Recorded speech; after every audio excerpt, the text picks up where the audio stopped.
Dude, there's no sound this entire time.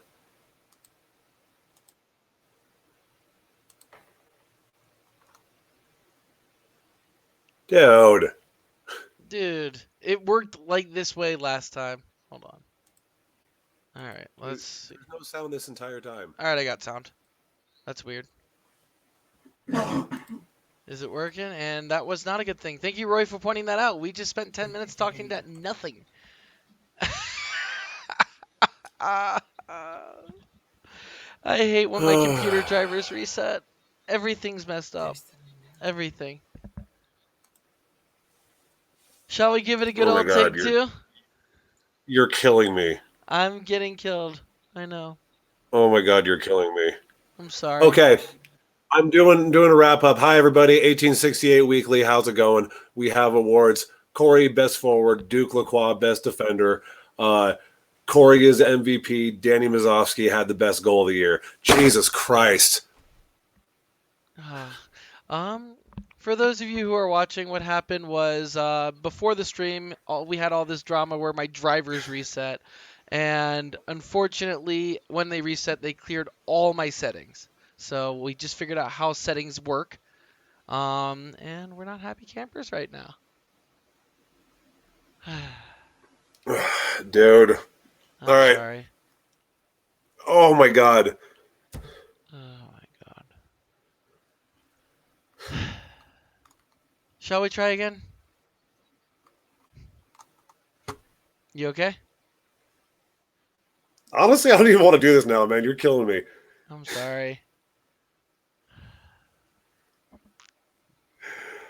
Uh, Not my best day, guys. I've closed all the windows of everything we've talked about. Oh my god.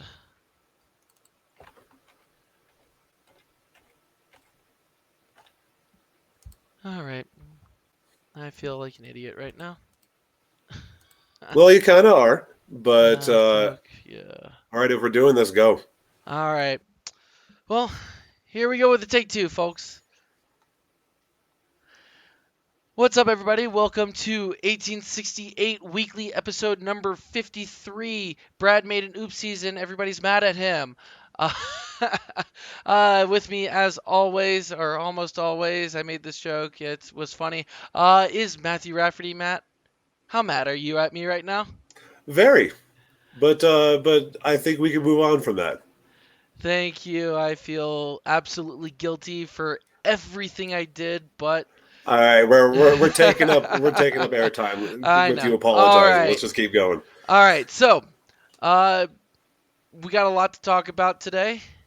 I already feel like I talked about a lot of it, but 1868 news. We got Team of the Year awards. We got a bunch of different awards from USL to talk about. We have some playoff soccer to talk about with Salt Lake and another team from the East Coast moving on to the next round. We also have some new teams joining the USL this year and some other things to talk about around the USL before we get random thoughts and get out of here.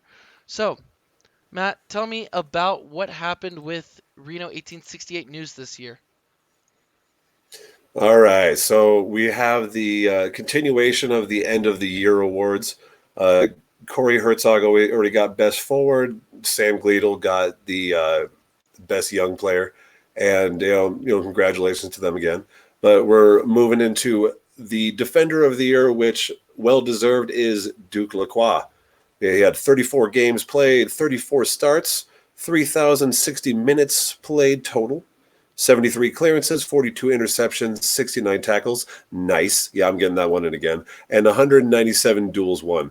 And that's some great stats. He was always in the lineup. He was always playing, always starting. Just great all around player who can do it all. And I want him back. I want him back too, yeah. Like you said, he is the Iron Man for this year. 3,000 minutes in a season is a lot, and that must be absolutely tiring. Not to mention he played another hour on top of those 3,000 minutes. Um, 69 tackles. I'm chuckling at that behind the scenes. But He is one of the guys you want on your team. He is an outstanding individual. He is one of those guys that is the make or break unit of the team, fastest guy in the USL. John gushes about him all the time. And honestly, I just can't get enough of his play. He is outstanding to watch. I hope he comes back next year. If he doesn't come back, I hope he moves on to something in the MLS. I think he is an MLS talent. He doesn't take up a roster spot for international, I believe, and just genuine guy. He's a good teammate, and he's a smart player. He knows when to attack, how to attack, and everything all about that. Yeah, and well, congratulations, man. Well deserved. And I know this is kind of old news, but we only do this weekly, so we got to play catch up.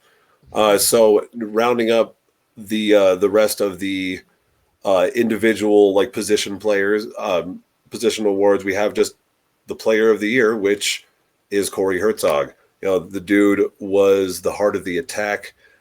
Great guy too. But if you look at his stats that I have, I don't know if it's coming up properly in the frame, but he's got 35 games played, 32 starts, about 2,700 minutes played, 6 assists, 40 key passes, 19 goals, a record for the team, and he was scoring on average every 145 minutes. So, it's not if, it's when. Mhm. Corey Herzog is the one player on the team that, above all else, is the most genuine, in my opinion, fan favorite player of the year. If you were to put up any player, if we were to put up a vote and say which player is your favorite player of the year, I think Corey Herzog wins that in a absolute landslide. And why is that? He's not only setting records for the team, like 19 goals in a season, but he's also one of the nicest guys you'll meet. He did his smoothies with Corey every home game, almost without fail, made a real thing about it. Fans came out like 15, 20 a week. And honestly, just a very, very well liked player there. So, Corey Herzog, player of the year for Reno 1868, absolutely well deserved. And yeah, I don't know what else to say about him. I really don't want him to leave. I think he's genuinely a nice guy, but he needs to earn his MLS shot this year. Um, he was what, a couple weeks, couple days from calling it quits and retiring from the USL before he got signed to Reno. And once when he got signed to Reno, kind of everything changed for him. He had his career year. He stood out. I know he's not the youngest guy in the league anymore, but he deserves a shot somewhere that's going to treat him just as well as Reno did. Um, you know, I wish nothing but the best for him, though. No, he's making it sound like he's already gone, but I hope he's you not. never know. You never know, but yeah, you're already sounding very, very morose about it. I don't like that. It's Cheer the up. it's the off season. Come on, it's like I want more soccer, but I don't get it. Well, I know, but you have to think positively about it, because if there's no soccer to distract you, you have to you fill it with those happy thoughts that all your favorite players are coming back. Everything's going to be good. We're going to have a soccer specific stadium built downtown within the next couple of years. All good thoughts. Yeah, I would love that soccer specific stadium downtown. I mean, I'd take it anywhere in Reno. Yeah. What award is next, Matt? All right. So coming up next, just so Corey doesn't steal all of the accolades this year, we have Danny Mazovsky coming in as the man scoring the goal of the year. And if you guys remember, the tying goal, well, should have been the tying goal of our last match against Fresno at home. Well, actually, here for those watching, here is the actual clip of the goal. We have Duke whipping it in, and Danny Mazovsky using his strength to just absolutely muscle the defender, marking him, and snaps down a beautiful header to beat the keeper. Perfect form. This is fundamentals right here. And he had been looking at the goal the entire game, and he kept pushing and pushing for it. And the fact that he was finally able to get that while while it was a crushing defeat in the end, he was able to tie that up, and it was an exhilarating moment that unfortunately did not come to fruition. But congratulations to him for getting that award.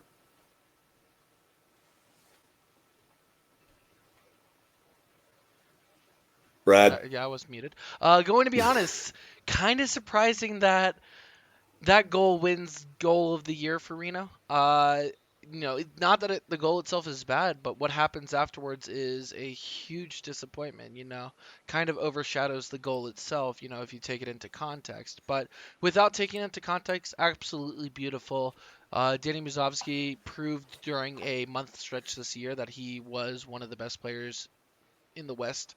Going on that, what, 8 goals in 7 days, or sorry, 8 goals, like 7 goals in 8 days trend, four in one game, 2-1 and one in the third. You know, absolutely madman. Played his heart out. Um, Unfortunately, that goal is marred by what happens afterwards. But still beautiful. I'll take it any day. Uh, Yeah. yeah. And I do believe that he will be coming back. I hope to see more of him because I think he played really well this year. Just like Corey had a couple breakout performances and showed that he really is a player that can be counted on this year, more so than in the past when I know personally I've complained about him a lot. So just happy to see that he's getting some recognition for some really good play. Yeah, absolutely. I mean, I think that is about it as far as awards go, isn't it? Um, Other than the USL stuff, the teams of the year stuff. Yeah. Yeah, I mean, like actual team centric awards. Mm, As far as other awards go, like you had mentioned, we have the the all league teams, the yeah. the all USL or whatever they want to call it. So take us away with that. Yeah, so we have the USL Team of the Year awards. Going to start off from the top. There's nothing special about the first team when it comes to the West Coast, other than two Phoenix players show up on it. The first team is dominated by the East Coast. However, if you look down on the second team of the year, you have Corey Herzog. Again, we can't say his name enough during this episode. He played a really, really, really good season and he deserves his spot on the second team of the year, along the likes of just some names out there. Um, Here it is. Santi Mawar, Cochran out of Phoenix Rising, and Zach Lubin in goal for the Phoenix Rising on the second team. Unfortunately, only two players from the West make it onto the first team. Those two players are Adam John and Solomon Asante. Other than that, everybody else is East Coast. Kind of upsetting. I guess there is a bias towards the East Coast, although East Coast was very Yep. the East Coast was very top heavy this year. I remember we were saying as playoffs rolled around, if Reno made it to the finals, we'd have to face a fifth seed or worse team in order to have the final game be at home. So very top heavy the East was this year. Yeah, If it shows you how spread the West is compared to the East, considering Tulsa had a mhm, player on the top team. So, yeah, it. I know I joke about it. I can scream East Coast bias, but yeah, they do have a few very good teams and a bunch of mediocre ones. So it makes sense that so many of their players would actually end up popping up. But again, congratulations to Corey. He's on the second team, and he deserves it. I think he deserves first, but I'm not gonna push it. yeah, I'm not gonna push it either. I thought he played an outstanding year. All team is an honor that he deserved, and I think as much as I'd like to see him on that first team of the year, I don't think you can compete with Daniel Rios out of Nashville or either striker from Phoenix this year. I think all three of those guys played really well, and being just behind them is an honor and is an honor of itself. I don't know if being behind him is exactly an honor, but I mean, just being on the team, good stuff, man. all three play. It's not really an honor, but all three players are from the first overall seeds in their leagues. So just Yeah, being there, it makes sense it does. why. Yeah, absolutely. Mhm. All right. So shall. All right, so all right, so we're done talking about awards, both for the team and for the league. So let's move on, recapping what has been actually going on in the league. This past weekend, this past Friday, past Saturday, we've had the conference finals. In the West, it was Real Monarchs hosting El Paso, and in the East, it was Louisville hosting Indy 11. Wait, I got that. Backwards. I got Indy that backwards. 11 Yeah, sorry. hosting Indy 11 Louisville. hosting Louisville. Man, what is that? Okay, I was looking at the graphic incorrectly. I'm sorry, but I thought they were both very entertaining games. When you watched both of them, it made sense as to why they made it to this, Final Four stage, and both games ended up going into extra time. Which, more soccer when you're starving for it, I will take it. Hmm. Thank you. Yeah. Both these games I thought absolutely entertaining. I mean, minus the first like 60 something minutes of the Indy game. Not much going on before the 70th minute of that game in terms of No, goals there really scored. wasn't. But that game did not disappoint at the finish. I'll start with the Indy game just because that's the East Coast game and we care more about the West Coast, and I'm going to cover it quickly. So the Indy game, I know, right? So the Indy game happens, and Indy 11 gets on the board pretty early on, in the 67th minute with a goal by Tyler Pasher. Um, Standard goal. Crowd goes wild. Interesting seeing them playing at a stadium that wasn't Lucas Oil. I was guessing when I tuned into that game, I was expecting to see a game being held in a football stadium with football lines, but they played it outdoors in a college stadium, a college football soccer stadium. So it was very nice to see that. Um, and Louisville City had some very close chances. They had one in the like 80th minute, go completely over the goalie's head and clip off the crossbar up top. And the player's like looking up and he's like, "Oh, is it gonna go in?" And then start celebrating, and then boom, out of the goal it goes. And it's just like the commentators had it exactly right in this one. They said along the lines of, "Man, there was some divine intervention there, and it was absolutely insane." After that, in the 94th minute in stoppage time, Antoine Hopino, a good old Reno alumni, gets a Oh, that's ball a off a familiar cross. name. I know, right? Gets a ball off a cross on a corner kick and just has a clear lane and chips it and knocks it right through everybody into the back of the goal. Desperation time, absolutely well played by Antoine Hopino. Sends the game to extra innings. Baseball. It sends the game into extra time. Man, I cannot speak today. In which case, Rasmussen scores in the 94th minute, and Louisville earns a penalty in the 113th or 110th, but they take it in the 113th minute by Luke Spencer, who puts the game essentially away with 5 minutes, 10 minutes left in the game, to make it a 3-1 final for Louisville City. Man, that was a lot. Thoughts? Yeah, I was like, I thought you were going to keep that one short, man. Yeah. But yeah, that was a very entertaining game, and honestly, right before that tying goal before the end of regulation, I thought for sure Indy had it, and I was like, "Yay, we're finally going to get a different final." Louisville's got no chance of getting the three-peat, and damn it, I feel like Indy showed up to play for 93 minutes, and they dropped the last minute of stoppage, and then forgot how to play in extra time. And I hate to say it, but Louisville's the better team, and they deserve to be in the final. And God, I don't want to see them win. Well, then you're not going to like my prediction later on. I hate dynasties. I do too, but I'll explain myself later, won't I? Okay, So, okay. second game to cover here. We got Real Monarch and El Paso Locomotive. So, the newcomers El Paso were ahead for couple minutes at the end of the first half and a couple minutes at the beginning of the second half. Andrew Fox scores in stoppage time in the end of the first half, followed by a Kalen Ryden goal in the 48th minute in the second half for Real Monarchs.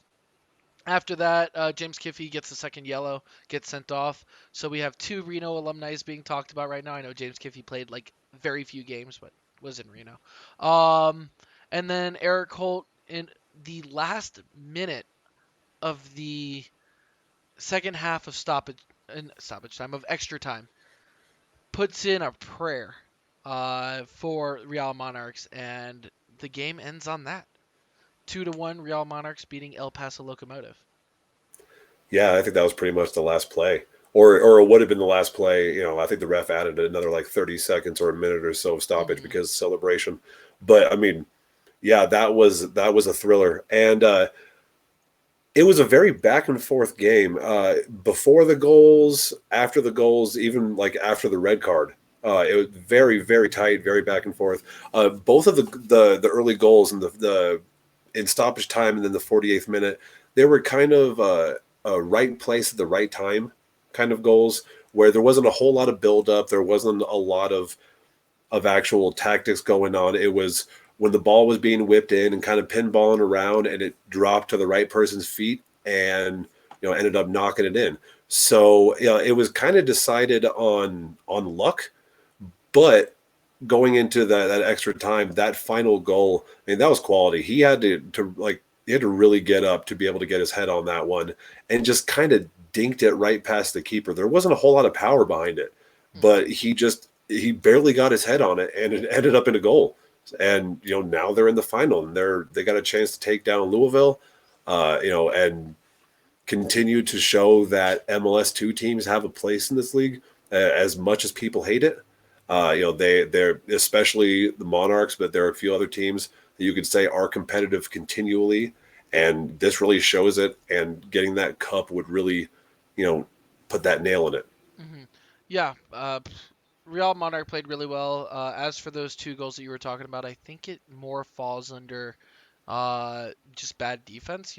Both times the ball's in the air and it's just hanging there, and you have people not really jockeying for position for the defensive sides. I know you don't want to push a guy and draw a penalty, but it's very weak play, allowing a ball to get touched 3 or 4 different times by 2 or 3 different offensive players for Salt Lake and El Paso. So, you know, Fair. No, that's I very just fair. realized again I don't have my face. There I am. But I but hope you like me playing with my facial hair. and I did that earlier for me too. So, uh, man, John's job is hard. Talking and changing slides. Man, I Yeah, talked he's about this laser last time. focused, I man. know. But as for both goals, those first 2 goals, like I said, very defensively poor, but the last goal of the game, like you said, absolutely quality. To get the ball just to slip in as soft as it was. Um, and kind of happy that game didn't go to penalties. I think as much fun as penalties are, they're not really that fun for me. It's just too I stressful. Yeah. I mean, I think penalties.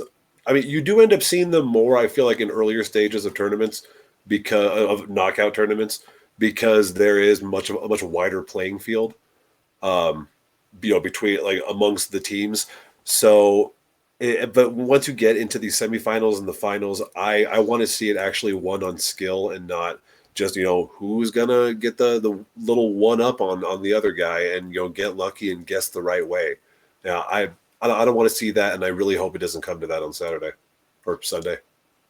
I hope so too. So speaking of Sunday, who you got? Sunday, Sunday, Sunday. Who you got? We got a final in Louisville. Louisville City versus Real Monarch. Who you got?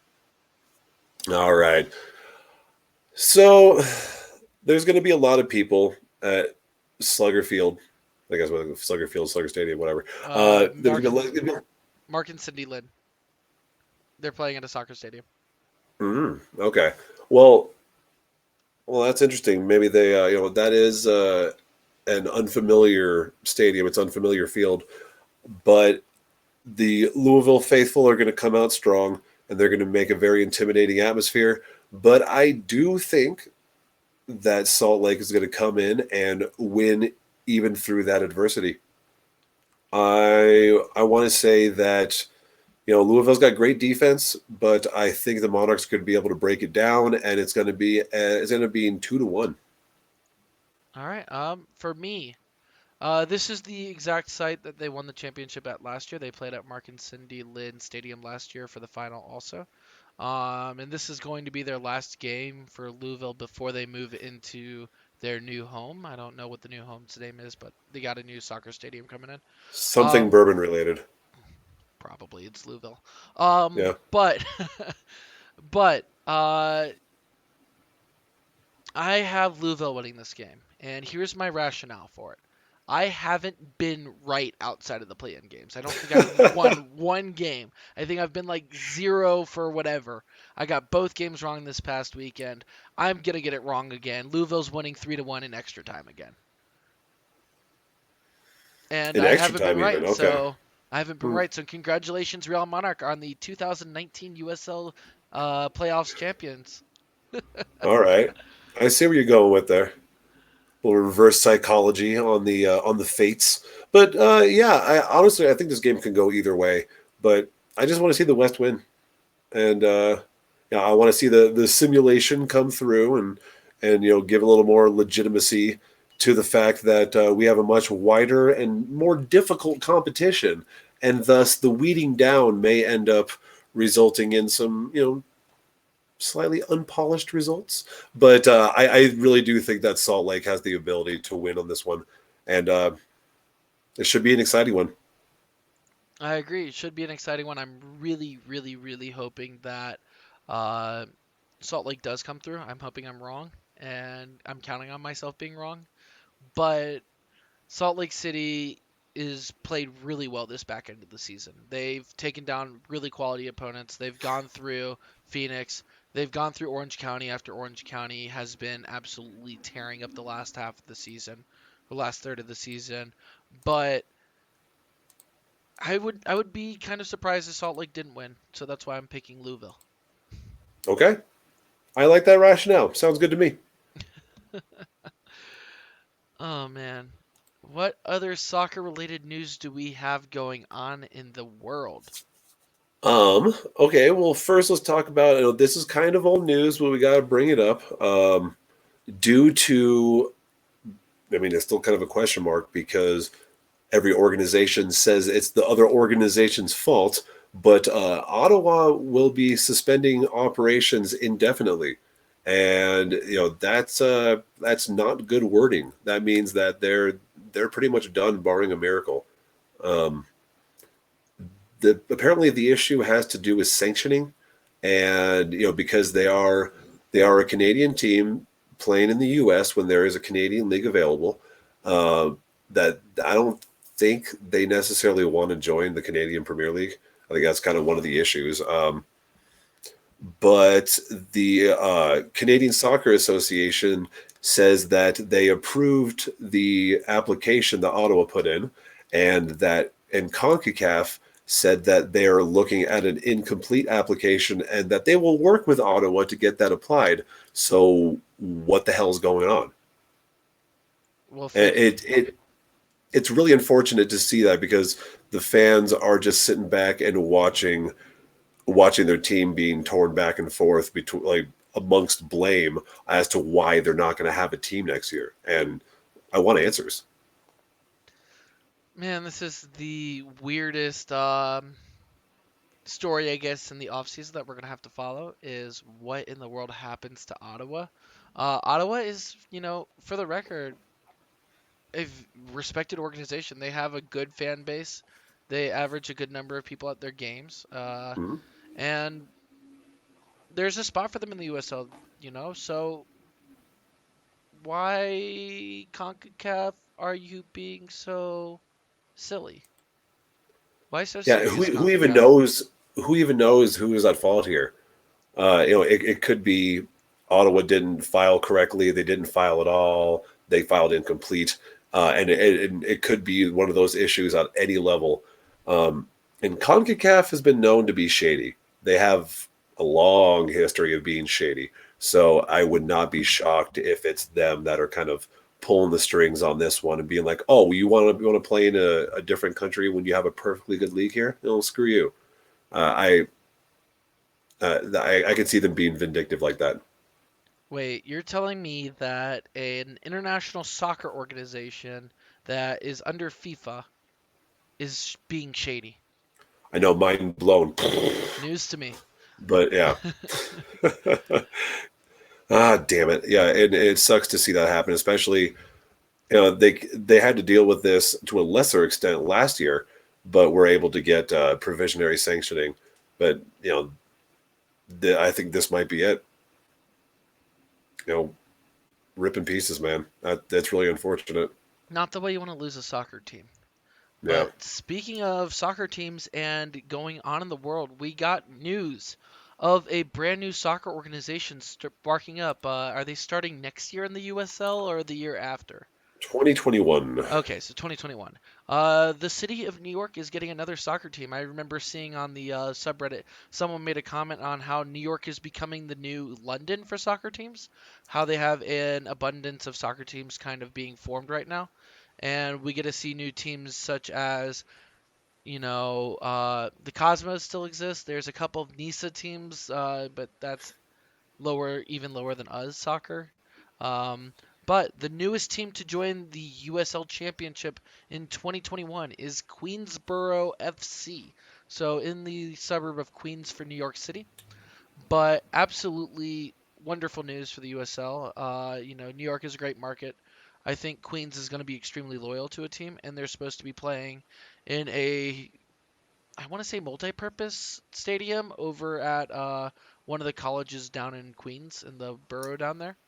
Yeah, So it said something about a new stadium at York College, so they're actually getting new digs. So I imagine it's going to be multi-purpose though, if it's going to be on a college. yeah, either way, it's good news for the league. I know that they keep trying to expand, and it's kind of starting to work closer to, I believe, USL's looking at going to pro relegation between the two leagues eventually. So definitely an interesting thing for the league to have is another team in such a high profile market to compete against, not directly against, but in the ratings against some MLS teams, one of which will probably never get out of Yankee Stadium and get their own location. But yeah, I think that's important news. I think it's good to hear. Yeah, and I think it's super cool, and it's nice to see some more involvement from the upper division. Having an impact on the lower. We had David Villa as part of the ownership group for it, and he's been in the city long enough. I feel like he has an idea of how to market to everybody, especially those that are far enough away from the Bronx to go to NYC, or far enough from where the hell do the Cosmos play? I don't know. I can't remember. It's one of the other boroughs, but and like you were saying, New York is a great market, and I saw suggestions that each borough could have their own team, which would be super awesome. Like we had like a five boroughs cup or something like that. But I'm excited to see what the USL can do in New York, especially with the idea that USL would never be in New York because the Cosmos won't play nice. But I I'm excited, and more teams and good markets is nothing but good for the league. Yeah, and especially such a market like New York, I think it's great. And also, yeah, I like that you pointed out that David Villa is kind of a force behind this team. I completely forgot about that, but that's a big name soccer player coming out of NYCFC, the team that I was kind of dissing out with Yankee Stadium. But big soccer name. I like that we're seeing a lot of soccer stars invest in the USL. We have Landon Donovan, a name that even if you don't know much about soccer, you know who Landon Donovan is. Mhm. If you're American. So seeing players like Landon Donovan take the stage in San Diego Loyal, seeing David Villa be a member of this new Queensboro FC team, seeing Didier Drogba as a part owner for Phoenix Rising and so many other players and people investing, Uh, New Mexico United just had an amazing season where they averaged more than 10,000 people in a baseball stadium for every game, showing that, soccer is a powerful force in America. Unfortunately, on the same thread, you have some teams like Fresno folding, um, or relocating. I don't know if they're going to take a year off or not. Um, but it's just nice to see the USL is still staying strong. Um, we're close to 40 teams in this league right now. So if we're Yeah, not close to capacity, we're getting really close. yeah. Even with the migrations that are going to be happening, going up and down. I know Jake Edwards had made mention that over the next few years, as many as 10 teams could end up moving down to League One. Um, I think they said like 6 to 10 or something like that. So I think we're trying to build up more markets before we kind of figure out who's going where. I almost wonder if there's going to be like one year where that, like you were saying, they open up Pro Rel, and that's how they dump teams down to League One. It's Hmm. like, all right, well, if you're going to be here, you better earn it. So I mean, I think that would be fun, and that would be stressful, but it would be a good incentive for teams to really go ham on that season. So I mean, this is just a silly headcanon theory, but I think that would be a blast. It'd be chaos. But chaos is good. Hmm. I'm Chaos is looking forward to entertaining. it. I am looking forward to it. I got one more piece of soccer news for you, and it's at the MLS level. So the MLS Cup was this weekend. I believe it was Sunday.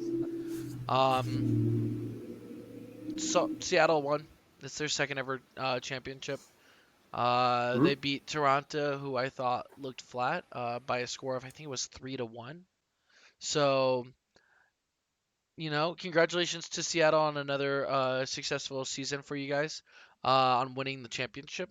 That game was, for the most part, up until later on in the game, Seattle was even. And as soon as that first goal was scored, an earthquake lag actually took to Twitter and said that first goal, the celebration from the crowd, 70,000 people in total, that that first goal celebration by the crowd registered on the Richter scale. Um, you know, Hmm. could have been an earthquake. So kudos to you fans in Seattle who showed up in force, and ultimately it was a pretty interesting game. Unfortunately, the first goal was an own goal by Toronto. Kind of sucks, for them. But Yeah. to the end of a quality season, I'm happy to hear that. Yeah, and I kind of tuned into that one here and there, and I mean, I put it on, but I wasn't really laser focused on it. And what I thought was kind of neat was the full stadium display that Tifo they had, where it was the green and blue checkered going throughout the whole stadium. Hmm. The actual banner that they put up, the painted stuff, is a little subpar. I've seen them do a lot better, but I thought that it was pretty neat and really kind of set a precedent for the full stadium deal. But as far as the game goes, yeah, it was interesting. It was fun. But it, now that I'm hooked on USL, I mean, I feel like I don't have as big a stakes in MLS. Especially because my MLS team kind of sucks this year. But Don't say I'd that rather. about Zlatan. You I can't do know. him like that. Well, well, the Zlatan is always awesome, but yeah, I mean, it was a good end. It was unfortunate that it was a rerun of the same game in the last like 3 times in the last 5 years. But it is what it is. More money's being spent in MLS. Parity is starting to go away, and I just hope it doesn't turn into La Liga or the English Premier League where there's only like 2 or 3 teams that ever have a chance of winning. I don't want to see that happen in American soccer. I think that's why kind of the playoff system still does exist there because, if it was if it was, 2 or 3 teams competing all the time, but it's not American soccer. We like investing in 8, 9 teams and making money off playoffs. But Um, we also like underdogs. yeah, There's no chance of an underdog in those leagues. my fear with the MLS is the money that they start spending is for players who are really past their prime and have no right really playing again in the MLS, and they only come here just for, North American money because we spend money like that on big names because we like advertising big names instead of developing local talent. Yo, Um, 2014 called. They wanted your opinions back. So yeah, they do still do that to a small degree, but there are some really quality young, like in their prime players that are doing some damage in the league. Maybe not the biggest names. They're not they're there's no Messi, there's no Ronaldo or anything like that. But I mean, there are guys that are being paid lots of money to be the best in the league, and I feel like we're not developing necessarily local talent. I mean, there are some great American players, especially much younger, that need to start coming up into the U.S. system. But the MLS has gotten very good at finding younger, like South American, Central American players that are just kind of going under everybody's radar. I think that's MLS's bread and butter right now, and it's working. mhm. Man, just hoping MLS stays the quality that they've been staying. I thought this year was pretty good for the league, except for the outcomes of like again having the same game for the third time in 5 years, um, but having players like Zlatan who are entertaining. They're good players. Hope to see. I guess he's the main player I was referring to when I was complaining about players coming here and claiming that the talent in the MLS is nothing like Europe. Oh yeah, I mean, it's true though. He he's got a big mouth though, but that Yeah. you just got to expect that from him. hmm but just saying things like that, I thought the MLS had a really good season. Hmm. Um, well, I'm wondering what it'll look like next year once Nashville comes in and takes the wooden spoon, or hopefully Cincy takes it again. I would love to see either outcome. Former Either or. USL teams that their fans talk a lot of trash and kind of happy that they're going to be gone soon type thing. But Bah. that's next year. Well, I mean, it's almost next year. I mean, the USL 2019 is almost at an end. We're just a few days away, man. Yeah, I'm And excited for it. yeah, before we get into the random thoughts or any kind of other thoughts, there's something Reno related that we didn't bring up that I wanted to, and that is a recent San Jose earthquake sighting. Did you end up seeing this? The 14-year-old goalkeeper. Yeah. And then I think there was a 16-year-old defender too. Yeah, but I Yeah. mean, that's crazy. Yeah, his name is Emmanuel Ochoa, and I would not be shocked if we end up seeing him here and there. He is an actual Earthquakes player signed as a homegrown, hmm and I want to keep seeing Matty B and JT, but if this kid's got the talent and if he wants to put in the work, then give him a shot. Yeah, I was looking into this a little bit too. Personally, what I think is going to happen is at least next year we're going to be seeing the same Maddie JT combination.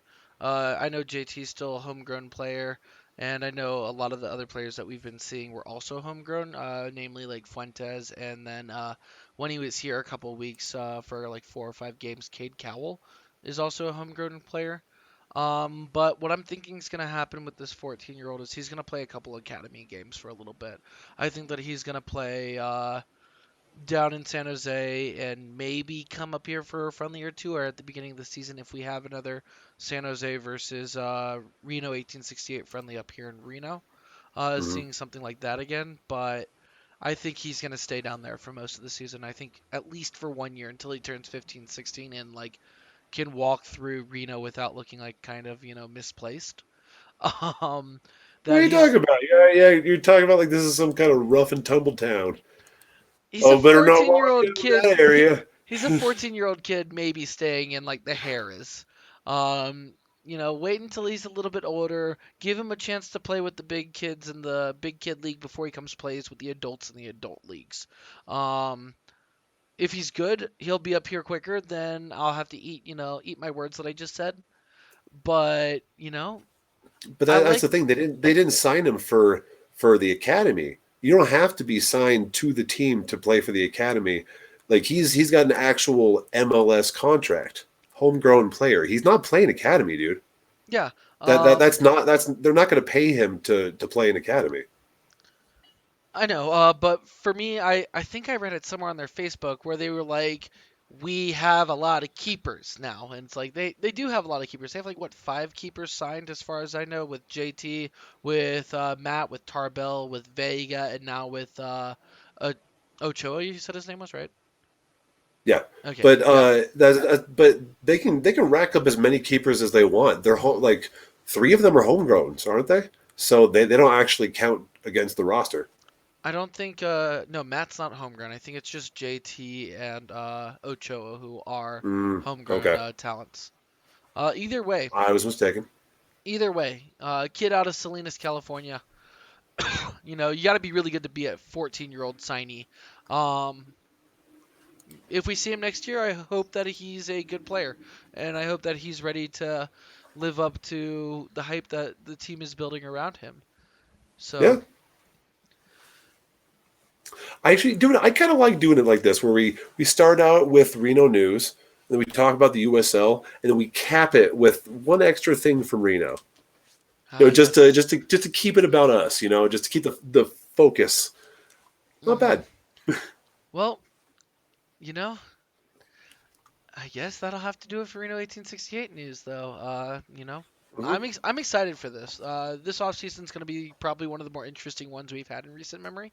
I'm excited to see the team hopefully keep most of its players.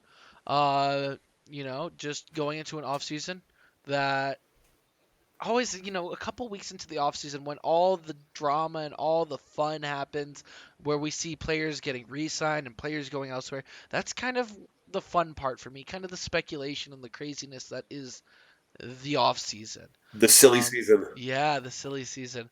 But I guess I have to wait for more news. I'm sitting here ready for it, like absolutely excited.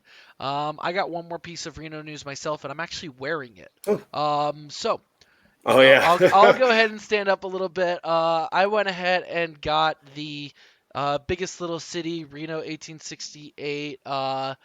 Kind of, I don't want to call it a gimmick jersey, but the cultural collection jersey. Um, Ow, looking I good. know, right? Like I enjoying. I went and got it today. I think I spent 60 on it. Nice. My one drawback is it kind of does feel and look like one of the things that they would give away.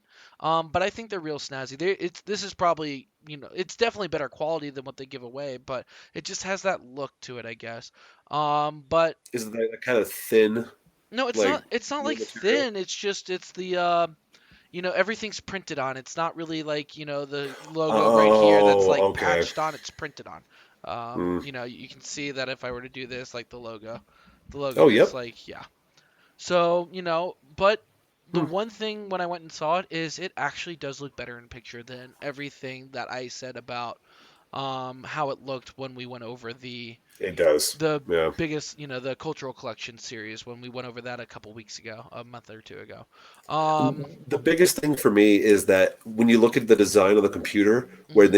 they show you the actual vector, it makes those chips stand out a lot more. But when you're looking at it in actual natural light, Mhm. it it diffuses a little bit and it makes it look a little faded, like almost like Yeah. a watermark. Yeah. Yeah, much more subtle and kind of a nice touch where it's like gambling is taking a bit of a back seat in Reno. Mhm. So let's put the chips in the back. Yeah. My one concern about it was this font right here. I know I'm standing up again. Hmm. And it's actually like, yeah, it looks kind of still like word art, but it looks a lot cleaner and honestly, it's harder to see the bedazzle and snazziness in it. So if you want to get it, it's I think 68 at the store, and it's 15% off if you have a Reno 1868 season ticket from last year, or Yep. if you got one for next year.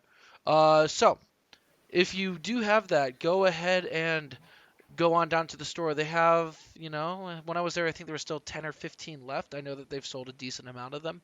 I Nice. ordered like 40 and there was like 10, 20 left there. So if you are looking for a new Reno 1868 garb in your collection, get them because I think that these ones will go before the end of summer Hmm. or before the end of the off season. They're And comfortable. it's a Yeah, good. Well, they're that's great. comfortable. They're nice. They look much better than what we were complaining about in the off season. If it had the Seth Kasipley number on it like they had in the picture, I would have been even happier. But they don't, so. But it's a nice quirky one-off that looks pretty good. Mhm. And down the line, years in the future, you're gonna have this weird jersey that not a lot of people have. And sports fans, especially soccer fans, they love collecting, they love trading, and that might be a hot piece one of these days. Yeah, maybe. I would hope so. Because that will eventually, whenever I get my own house, that will eventually be on the wall in my own house. So, Nice. until then, I got plenty of stuff, as you can always see every week behind me. I got the candles, I got the garb on the wall, I got garb above me actually that you can't really see on camera. Oh, but Um, it's there. yeah, and I got some on the far wall over there. You know, it's part of a growing collector's edition. So here, I'll make it my full screen. I completely forgot. John's job is so hard, guys. But yeah, all of this, Man. and then there's more up there, and yeah, just absolutely, absolutely loving being a part of a collecting, hobby such as soccer stuff. It's so much fun when you get to go to a game and all of a sudden you see someone with this scarf, the Zorro scarf, or this one here actually, the season ticket member scarf for Fresno from this year, the Argyle scarf on my wall. Um, just you see someone that has multiple copies of it and you say, hey, I have this scarf. I think I had one of these scarves right here, the luchador scarves, and I said, hey, I'll trade you for it. And he's like, yeah, without even hesitation. This is the one sport where you look and you're like, man, I really want someone else's uniform, and you trade them for their uniform, Yeah, it's weird, and that's a but fan thing. it is what it is. Like, and everybody does it. It Mhm. happens all over the world. Every league, every international game, there's trading all over the place.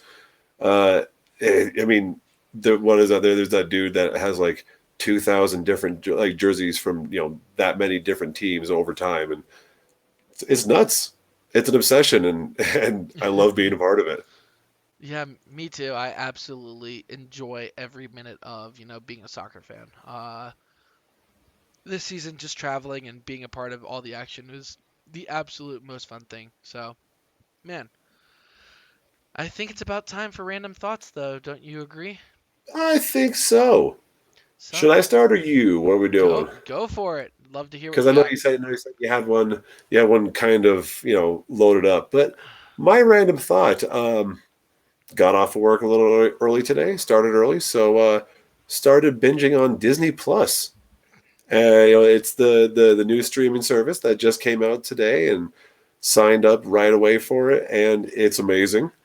We watched a couple of a couple documentaries, nothing crazy yet, just to ease ourselves in. Watched the first episode of The Mandalorian. I won't say anything whether it's good or bad, um, but I've been wanting to watch that one for a while. And dude, this is going to take up a lot of my time now, just trying to go through everything that's in Disney Plus. Got all the movies. We got your Marvel. There's new originals, and I mean, dude, there's '90s there's the Disney cartoons from the '90s, like all the great ones. Your Darkwing Duck and your Chippendales Rescue Rangers. Yes, I'm gonna have a nostalgia binge. I can't wait. And you look upset. Did I take your random thought? If Oh, you can see on YouTube, my face is just as soon as he said it, I'm like, um, well, I had another thing that I added in. I guess I have to reiterate. One, I hate drivers right now. I hate drivers on computers. This episode has been absolutely infuriating from a standpoint of getting it to work. So just a PSA because I did not know. When you are a podcaster and your computer says update your drivers, you have to go and reset all of your settings. Yep. And it is the absolute most baffling thing on why your computer does that. Actually, I kind of understand why, after doing some research. But it sucked, and I completely dropped the ball this episode. John, please come back next week. Don't kill me, please. I miss you, Um, Daddy. in other news, yeah, I have to reiterate. I am looking forward to. I haven't gotten the chance to because, unlike you, I only got off, like 5 minutes early today, so I didn't get enough time to Oh, come home and binge a couple episodes of whatever's going on. But I know that tomorrow I'm going to come home, I'm going to relax, and I'm going to watch some Disney Plus. Disney has a hell monopoly. yes. Disney has a monopoly on your childhood, so go ahead and feed that monopoly. Disney has a monopoly on my heart. Okay, you're a grown up who goes to Disney every year, and I absolutely adore that about you. I think that's Mm-hmm. awesome. Disney has a monopoly on my childhood. Like any movie I can name is Disney. I can't wait to watch them all those movies again, because my family still has VHS collections of like Anastasia from Disney, of like Oh, it uh, wasn't Disney back then, though. I know, but it is now. Yeah, Or at least when we got the like 50th anniversary or whatever it is tape. right. Um, we have like all the different Disney movies. We have The Lion King. We have Toy Story when it was like first released. Just if it's Disney, we probably have had it at least one point in VHS or still do have it. So Yep. yeah, I guess our random thoughts this week were completely identical to each other because this is the biggest news. Fun Because fact about apparently we're Disney shills. hmm fun fact about it: Disney, just like Netflix, is planning on creating a lot new shows. The Mandalorian is definitely not going to be the other one. They're the only one. But Disney thinks that they're going to be taking a $5 billion loss on the streaming service over the next like 7 years. And that's because they know that it's not going to be profitable instantly, but it's Mm, going to be eventually. So I'm looking that's true. forward to seeing that eventually come through. Also, market saturation and name Oh exposure. yeah, oh Like yeah. just having it available for that cheap. Just here, just consume our stuff, and it just becomes part of the zeitgeist, and that's where they make their money. Everyone's excited for those big movies that tie in with the Disney Plus shows. Mm. Uh, Absolutely. I'm just looking forward to it. It's a crowded market too. You got Netflix, you got Hulu, you got Fubo and Amazon, yeah, it's YouTube and Amazon and now Disney and ESPN Plus, which is part of the same company. Yeah, it's gonna be a crazy streaming service. as long as those prices stay down and everyone stays competitive, I'm happy with that. That's a consumer's market right there. hmm And I can't wait to consume all of it. But Consume. that's for a couple weeks from now, when I can come back and say, man, all of these Disney shows I've watched. Until then, uh, I guess we'll move on to social media. Where can we find you, Yeah. Matt? All right. You can find me mostly on Reddit on r/USL Pro or on Twitter. On both of those, my screen name is Raf Out Loud with underscores between each word. All right. Well, you can find me on Twitter at Pal on the Sky, and you can hear about how much I'm going to go to Twitter after this and complain about Nvidia. So, without further ado, Yeah, it's probably user error or something. I don't know. uh, you know, por qué no las dos? Yeah, that's true. So, as always, thank you guys for listening, watching, subscribing, liking, commenting, being awesome people, Consuming. consuming Disney Plus. Um, in Ian we trust, and vamos Vamos azules. Azules! Thank you guys as always, and enjoy. Bye, everybody. Thanks for joining us.